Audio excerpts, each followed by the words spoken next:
Hello दोस्तों, पुनः मैं आप लोगों के बीच में आ चुका हूं, है ना। अब इस वीडियो में हम लोग पढ़ेंगे हिमांक और नमन के संदर्भ में राउल्ट का नियम। क्योंकि मैंने बताया था आपको जी हिमांक और नमन स्थिरांक हिमांक क्या है। अब इस वीडियो में हम लोग देखेंगे हिमांक और नमन के संदर्भ में राउल्ट या राउल का नियम। देखिए, हिमांक टॉपिक है हिमांक और नमन के लिए रावल का नियम देखिए यहाँ पे क्लियर हम लोग करेंगे हिमांक और नमन के लिए रावल का नियम। तो देखिए, हिमांक और नमन के लिए रावल ने दो नियम दिया था। हिमांक और नमन के संदर्भ में रावल ने दो नियम दिया था, जिसमें हम लोग पहले नियम में कुछ और दूसरे नियम में कुछ और देखेंगे। तो सबसे पहले नियम में अलग चीज है और दूसरे नियम में भी अलग चीज है। हिमांक और नमन के संदर्भ में राउल्ट ने अपना दो नियम दिया, जिसमें सबसे पहला नियम भी आते हैं, है ना। पहला नियम, तो देखिए यहाँ पे पहले नियम में क्या मिला हमें। हिमांक और नमन के संदर्भ में पहला नियम मिलता क्या है, तो इसमें बताया जाता है बाबू, इस नियम के अनुसार किसी विलायक में, है ना, इस नियम के अनुसार बताया जाता है किसी विलायक में, हिमांक और नमन के लिए राउल्ट के पहले नियम के अनुसार किसी विलायक में, एकदम शॉर्टली धीरे धीरे हम बता रहे हैं ताकि आसानी से आप समझ सके, किसी विलायक में हिमांक और नमन के प्रथम नियम के अनुसार किसी विलायक में, है ना, किसी विलायक में किसी विलेय पदार्थ को घोलने पर, विलायक में किसी विलेय पदार्थ को घोलने पर, किसी विलेय पदार्थ को घोलने पर, किसी विलेय पदार्थ को घोलने पर, किसी विलेय पदार्थ को घोलने पर, है ना, उसके हिमांक का अवनमन, उसके हिमांक का अवनमन, उसके हिमांक का अवनमन,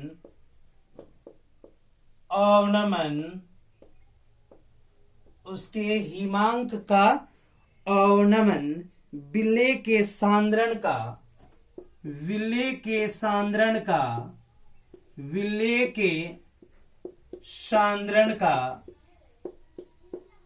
समानुपाती होता है, समानुपाती होता है, समानुपाती होता है।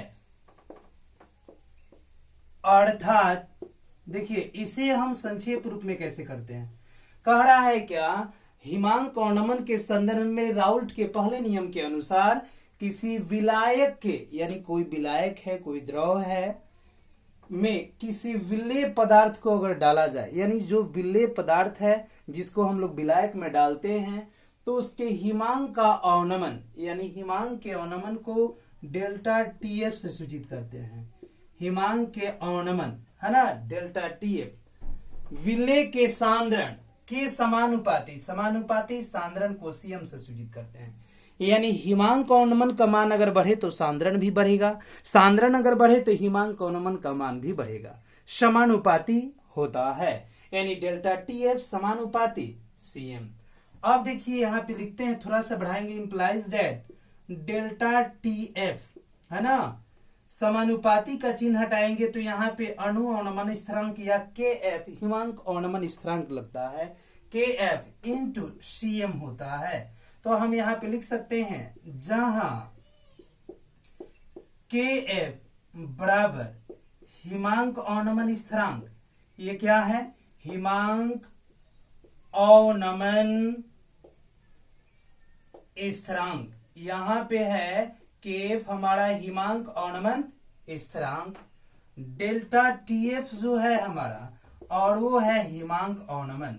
क्या है जी, हिमांक अवनमन, हिमांक और नमन, और उसके बाद सीएम यहाँ पे क्या है बाबू, तो विलेय का सांद्रण। क्या है, विलेय का सांद्रण, विलेय का सांद्रण। तो ये हुआ हिमांक और नमन के संदर्भ में राउल्ट का पहला नियम। इस नियम में आप क्या देख रहे हैं, यहाँ पे हम क्लियरफाई करते हैं। मैंने बताया इस नियम में आप केयर करेंगे, किसी विलायक में किसी विलेय पदार्थ को घोलने पर, मान लीजिए ये कोई विलायक है और उसमें हमने क्या किया, विलेय को डाल दिया। पहले से हम किसी पात्र में विलायक लिए हुए हैं और उसमें हमने क्या किया, विलेय को डाल दिया।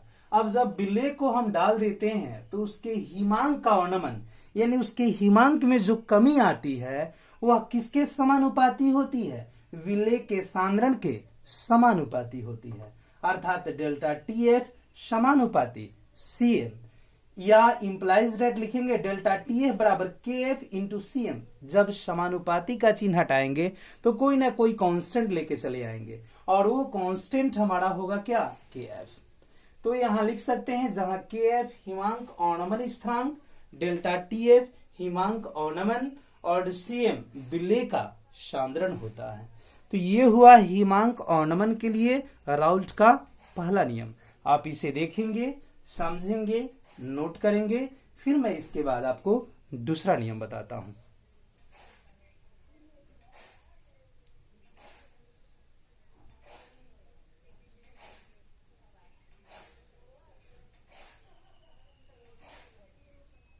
हो गया। अब आते हैं हम दूसरे नियम पे।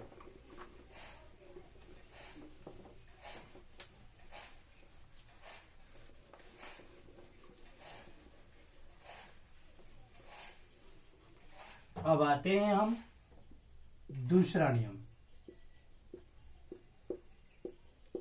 दूसरा नियम, अब देखिए हिमांक और नमन के संदर्भ में राउल्ट का दूसरा नियम क्या है ना। दूसरे नियम के बारे में हम लोग यहाँ पे क्लियर करते हैं, ये दूसरा नियम क्या है। तो दूसरे नियम में देखिए क्या मिलता है बाबू, तो यहाँ पे बताया जाता है यदि विभिन्न पदार्थों की समाण्विक मात्राएं, यदि बताते हैं यदि विभिन्न पदार्थों की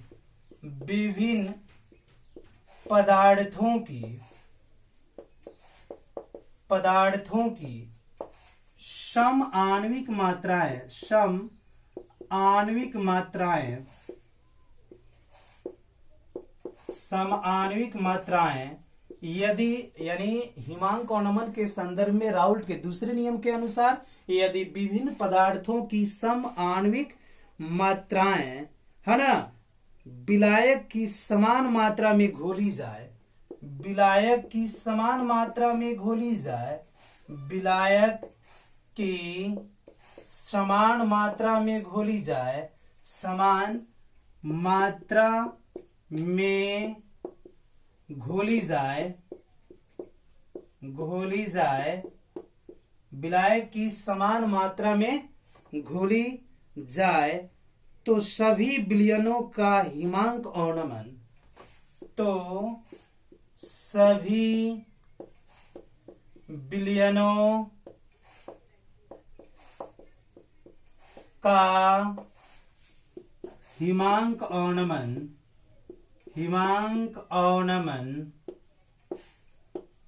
है ना, सभी विलयनों का हिमांक और नमन समान होता है।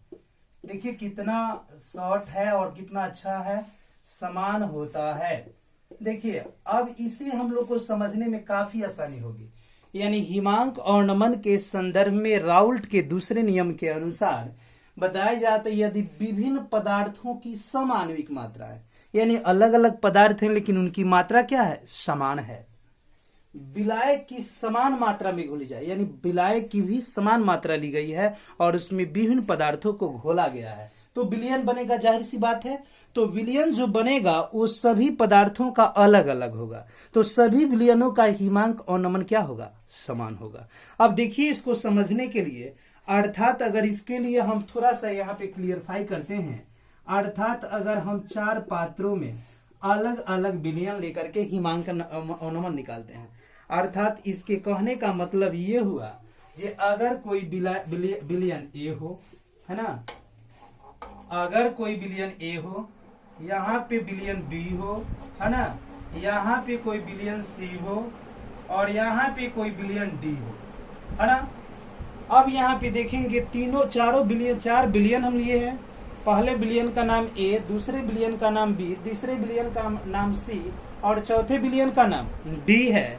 अब देखिए क्लियर करेंगे यहाँ पे, अगर पहले बिलियन का यहाँ पे जो है हिमांक ऑर्नामेंट यानी डेल्टा TF1, दूसरे बिलियन का है डेल्टा TF2, तीसरे बिलियन के लिए आता है डेल्टा TF3, चौथे बिलियन के डेल्टा TF4, यानी चारों बिलियनों में यहाँ पे केयर कीजिएगा, भले पदार्थ की समान्विक मात्रा हो, समान विलायक में घुला गया हो, तो उस स्थिति में सभी बिलियनों का हिमांक ऑर्नामेंट जो होगा क्या होगा, समान होगा। यानी पहले बिलियन का हिमांक ऑर्नामेंट दूसरे बिलियन के हिमांक ऑर्नामेंट के बराबर, तीसरे बिलियन के हिमांक ऑर्नामेंट के बराबर और चौथे बिलियन के हिमांक ऑर्नामेंट के बराबर, यानी delta TF1 equal to delta TF2 equal to delta TF3 यानी इक्वल टू डेल्टा TF4, यानी TF1 बराबर TF2 बराबर TF3 बराबर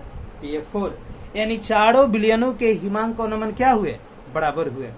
तो इस तरीके से हिमांक ऑर्नामेंट के संदर्भ में ये राउल्ट का दूसरा नियम है ना। इसे आप देखेंगे, समझेंगे, नोट करेंगे। इम्पोर्टेंट क्वेश्चन है, ये शर्त के अनुसार हमने दिखाया है आपको। अब मैं आपसे पुनः अगले वीडियो में मिल रहा हूँ, जिसमें मैं आपको बताऊंगा क्वथन उन्नयन से विलेय का आणविक द्रव्यमान या हिमांक ऑर्नामेंट से विलेय का आणविक द्रव्यमान निकालने का तरीका क्या होता है, और बहुत ही बेहतर ट्रिक के माध्यम से एक फॉर्मूला से 2 फॉर्मूला हम लोग निकालेंगे, है ना। ओके, इसको उतारिए, पुनः मैं मिल रहा हूँ आपसे।